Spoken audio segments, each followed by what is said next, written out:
So I've been experimenting with some of the other options to the Solar Warlock subclass, and with the new Sunbracer's ornament being available this season, I wanted to make a video for what I believe is one of the most underrated builds in the game. Phoenix Dive recently got a buff, which was previously only giving restoration during the dive, and is now giving you restoration times 2 for a minimum of 4 seconds. So I think now's a really good time to make a build around this. And there are a number of things that make this build really good. One of the strongest parts of this build is Phoenix Dive, and restoration times 2 giving you nearly the same healing capabilities as something like a Well of Radiance. Once you get this build going, you're basically unkillable, but there's a bit of a learning curve to get all the pieces moving, so I want to explore some of the options and talk about what I feel are the best choices to make this as destructive as possible. So let's start off with some of the weapon choices, and talk about some of the fragments in the meantime. I think for this build, the best thing you can run are exotic weapons that apply Scorch, and there are 2 that come to mind. The Skyburner's Oath is one of those choices. This is one of the few weapons in the game that applies Scorch on hits, and that's a very powerful tool for 2 of the fragments we want to use. Ember of Singeing will grant class ability energy every time you scorch targets, and this applies to your weapons as well. Being able to scorch targets continuously enables an already fast charging ability to charge even faster. This allows you to play more aggressively with your Phoenix Dive, because not only does it grant restoration, but it also applies Scorch when Heat Rises is activated. And this is your main ignition trigger once you understand how the build works. Going for a charged melee and immediately Phoenix Diving will give you restoration, which will allow Ember of Empyrean to extend that timer to 12 seconds and ignite the target, and if done correctly, it'll give those infinite solar grenades for 5 seconds, all at the same time.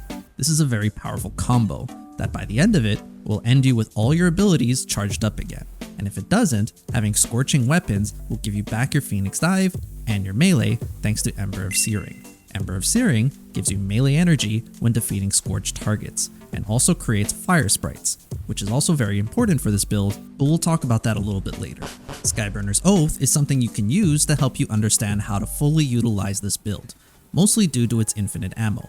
The other weapon that I personally think is better, that I think will really help the build shine, is Prometheus Lens. This weapon really does cause this build to be as destructive as it is. It's a weapon that also applies Scorch on hits, so it makes getting ability energy very simple, but it also has Incandescent, a newly added perk to its catalyst, and this, paired with its high damage, is a really strong combination. Pair all this with Ember of Ashes, which applies Scorch stacks to everything that applies Scorch, and you'll be able to cause ignitions with your grenades, melee, ability, and weapons. It really all comes together nicely. So let's talk about some of the mods you want to be running. The artifact has a lot of solar related mods that I think are very helpful this season. Obviously you want to take advantage of the solar and grenade cost reducing mods, which will make all those mods cost 1 energy. This is very useful for things like Ashes to Assets, which gives super energy very quickly since you're going to be throwing so many grenades. You want to run 2 of those at least.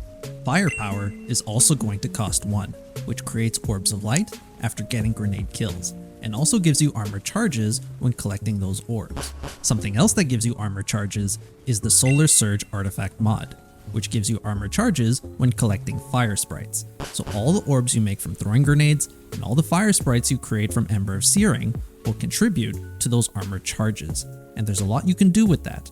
If you're going to run Prometheus Lens, the best way to spend these is Special Finisher. This combination will ensure you never run out of special ammo. And pairing that with Solar Scavenger, which also costs 1 energy, you'll be able to get a ton of ammo from just 1 brick. If anyone wants to try this build you're seeing on screen, there's going to be a dim link in the description, and on screen are all the armor mods that I used in the video.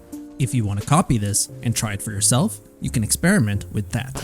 I also encourage you to find some other combos with this build, because there's a lot of good things you can add to this build and it's really hard to fit everything in.